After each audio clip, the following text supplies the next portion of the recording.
It's a strange feeling when nothing is technically wrong, but something still feels off. You wake up, check your phone, go through the motions. Maybe you're brushing your teeth or staring at the ceiling for a few seconds longer than usual. And there's this quiet thought that slips in, not loud, not dramatic, just a sense that you're inside your own life, but not really sure where you're going in it. You might look around and think, I have options. I'm doing okay. And yet, underneath that, there's confusion. A drifting feeling. Like you missed a turn somewhere, but you're not sure when. Why does it feel like this? Why can you be living your life and still feel lost inside it?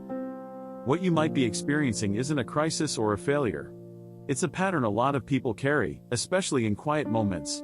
A kind of inner disconnection, where the path ahead doesn't feel clear, not because you did something wrong, but because the signals you usually rely on don't feel steady anymore. Let's slow down and name what's happening. Feeling lost in your own life often doesn't mean you have no direction at all. It usually means the old markers that used to guide you, goals, roles, expectations, don't fit the same way anymore, and nothing clear has replaced them yet. So you keep moving, but without a strong sense of this is me or this is where I'm headed.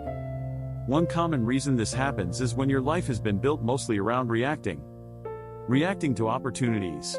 Reacting to what seems responsible. Reacting to what other people expect from you. None of that is bad on its own. In fact, it's often how you survive and stay afloat. But over time, when most of your choices come from responding instead of choosing, it gets harder to tell what actually matters to you. You might notice it when someone asks a simple question like, "What do you want to do next?" And your mind goes blank. Not because you don't care, but because you've been so focused on keeping things running that you haven't checked in with yourself in a while. So you say something vague. Or you change the subject. And later, you feel that quiet emptiness again, like you're living from the outside in. Sometimes, it comes from outgrowing an identity you once relied on.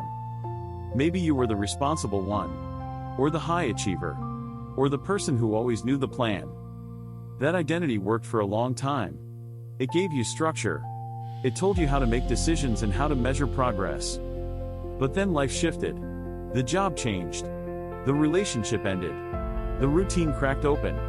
Or maybe nothing dramatic happened at all, you just woke up one day and realized that the role you've been playing doesn't fully fit anymore. When that happens, it can feel unsettling in a very specific way. You're still capable. Still functioning. Still doing what's expected. But the internal story that once guided you feels outdated. So you keep asking yourself, if I'm not that person anymore, who am I now? And without a clear answer, everything feels temporary. Like you're waiting for your real life to start, even though you're already living it.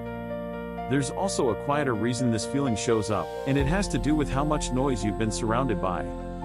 Other people's timelines. Other people's definitions of success. Other people's confidence. When you're constantly exposed to how everyone else seems to know what they're doing, it can slowly erode your trust in your own pace. You start measuring your inner uncertainty against someone else's highlight reel. And then even your own preferences feel unreliable. You think, do I actually want this? Or do I just want it? So instead of following a clear inner pull, you hover. You research. You wait. You keep options open for too long. Not because you're indecisive by nature, but because you're trying to choose the right life instead of a life that feels true. Over time, that hovering creates distance between you and yourself. And that distance often gets labeled as feeling lost. Here's what that can look like in real life. It's late at night, maybe close to midnight. You're sitting on your bed with your phone in your hand, scrolling without really paying attention. Earlier in the day, someone asked you about your plans for the next year. Or your goals. Or what you see yourself doing long term. You answered. It sounded reasonable. It even sounded convincing. But now, alone in the quiet, something feels hollow. You replay the conversation. You wonder why your answer didn't feel solid. Why it felt more like a placeholder than a truth. You're not panicking. You're just unsettled. If you've been there, you're not strange. You might know someone who lives like this. This is what feeling lost can look like when it's quiet. Not dramatic confusion. Just a low-level sense that you're moving, but not anchored. For a lot of people, this pattern sticks around because they're waiting to feel certain before they move forward. They think clarity will arrive first. That motivation will show up and point the way. But often, clarity doesn't come from thinking harder. It comes from noticing small signals that have been easy to ignore. One gentle way to start reconnecting is to pay attention to what drains you faster than it should. Not in a big, life-altering way. Just in ordinary moments. Notice which conversations leave you feeling a little flatter. Which obligations feel heavier than their size. Which activities you keep postponing, not because they're hard, but because they feel misaligned. This isn't about making changes right away. It's about collecting information. Quietly. When you notice these patterns without judging them, you start rebuilding a relationship with your own responses. And that's often the first step out of feeling lost. Another soft place to look is at moments when you feel a brief sense of relief. Not excitement. Not passion. Just relief. Maybe it's when a plan gets canceled. Or when you imagine a simpler version of something you're doing. Or when you think, at least I don't have to deal with that today. Those moments are small, but they're honest. They tell you something about what your system is tired of carrying. And sometimes, knowing what you're ready to put down is more useful than knowing exactly where you're headed next. This works because feeling lost isn't always about lacking direction. Often, it's about being overloaded with directions that aren't yours. There's one more thing worth saying here.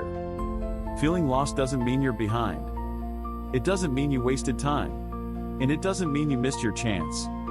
In many cases, it shows up when your inner life is shifting faster than your outer life. When the old reasons no longer motivate you, but the new ones haven't fully formed yet. That in-between can feel uncomfortable.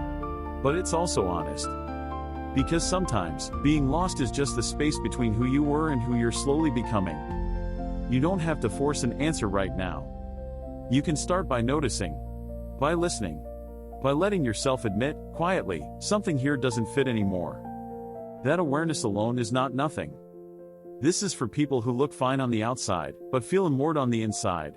For people who are functioning, but searching for a sense of self that feels real again. You're not broken for feeling this way. You may just be at a point where your life needs to be understood differently. And that understanding doesn't arrive all at once. It settles in, piece by piece, as you give yourself permission to notice what's true. Sometimes, that's enough to feel a little less lost. Just enough to take the next step, without needing the whole map yet.